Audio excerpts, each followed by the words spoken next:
Hello everyone, it's the Piston Cupster, and today I'm going to be showing you all my entire collection of Cars Diecast. This video will show every car in my collection from the new to the old. So now we'll start off with the Piston Cup racers. And the first car we have is Kevin Racing Tire number 35 for Shifty Drug. Now I've had this car since I was a little kid. You can see the chips on the side and the paintwork. Overall, very nostalgic car. Love this one. Next is a Chinese version of the King I've had since I was a little kid as well. Number 43 for Dynaco. Love this one. It's got to be my third favorite in my collection. Very nice. I also have a damaged version of the King that I bought recently. Now on to one of the classics, the classic Chinese Claude Scruggs, number 52 for Leakless. Very nostalgic car, one of the first diecasts to ever be released. Love this guy too. Number 58 for Octane Gain, we have Billy Oil Changer. This one is the same weird wheels as Winford Bradford Rutherford and it was made in China. Another one I had since I was a little kid. With the same molding as Billy, we have Winford Bradford Rutherford. I reviewed him recently on the channel, and if you want to hear more about him, watch my review. One of the newest cars in the collection, Floyd Mulvihill, number 70 for Gasprin. I just released a review on him, as well as Krusty Rotor, who is in that 2-pack as well. So if you want to hear my full opinions on these guys, you can watch that video when you're done with this one. A rather undocumented purchase is Hall Ingas. I bought this one at Walmart about a month ago. He is number 79 for Retread. Sponsor never got picked up in Cars 3, which is quite a shame because he has a very nice lavender paint job. Next is Darren Leadfoot. I reviewed him recently, but the audio is kind of distorted. Overall, I thought this one was pretty solid, but with a couple paint mishaps and weird axle boxes being visible. Next, we have Davey Apex, aka Dave Alternators. I got this one very recently, and a 60-second review will be coming in January. Next, we have the classic baddie, Chick Hicks, number 86 for Hostile Takeover Bank. This is an old Chinese version I also had from when I was a little kid, and I definitely wrecked him a lot with the other cars. He has probably more chips than most of the other cars. Very classic diecast. Now from the old to the new, we have 2022 Murray Clutchburn, who I also reviewed recently. Overall, I really like this one, and if you want to see my full review on him, you can check it out in the description. We finally reached everyone's favorite, Cars 1 Lightning McQueen. This is an old Chinese version, again, I had since I was a little kid. But it is a classic, it is aged so well. Decals look super nice on this one. Tires are great. Overall, gotta be one of my favorites as well. I also have two versions of Dynaco Lightning McQueen. I have the diecast and the color changer. Again, had these both since I was a little kid. Dynaco McQueen's seen better days with all those chips. And color changer Lightning McQueen is very basic, not much details or paint on here. That's all it was ever meant to be.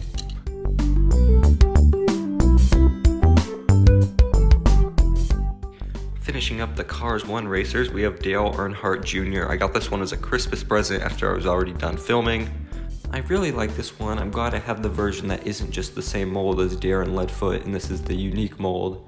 And overall, this one looks really good. It's one of my favorite Cars 1 cars. And with that, we move on to the Cars 3 veterans, starting off with Chip Gearings, number 11 for Combustor. Bought this one used, so his spoiler does have a bit of chipping on it. He still looks pretty good otherwise, and this is solid diecast. Next is my second favorite diecast, is the 2022 Bobby Swift, number 19 for Octane Gain. Those silver wheels look super nice. The paint job just sticks out a lot. Facial expression looks pretty good on this one too. Like this one a lot. And from the second favorite to my favorite is the 2022 release of Cal Weathers. I don't know, this one just looks super nice. It's got the blue two-tone, it looks super great. It's got the blue wheels, pretty much the King, but better in terms of paint. And Cal Weathers is just such a great character. And the most recent review on this channel, we have 2021 Brian Spark, number 52 for Leakless.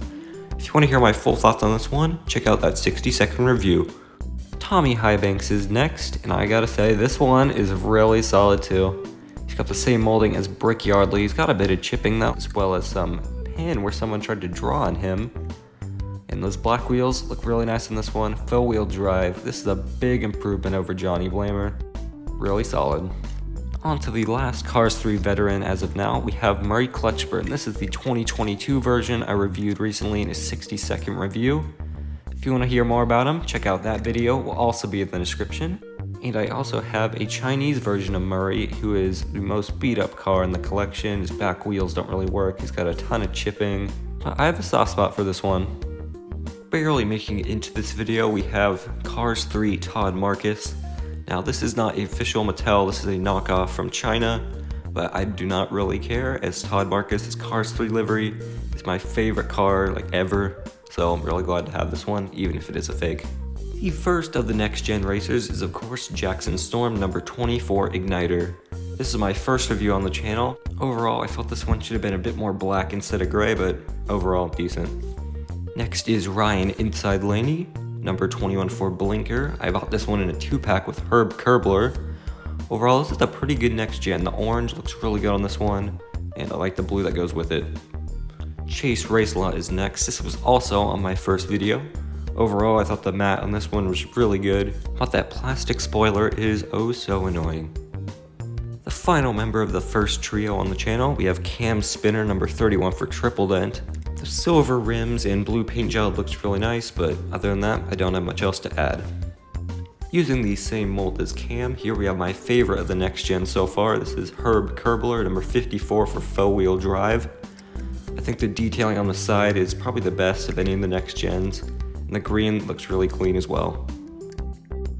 And the last quote next gen is Rusty's Cruz Ramirez from the Florida 500. Overall, this one was pretty decent. I did a 60-second review on this one. And with that, we move into the other cars in my collection, starting off with Cars 2 Tow-Mater. I've had this one since I was a little kid, not a huge fan of the plastic build, though the new Maters have improved with more die-cast. Overall, this one's pretty solid, nothing super special about this one. Next is Mac. I've had this one for a long time as well.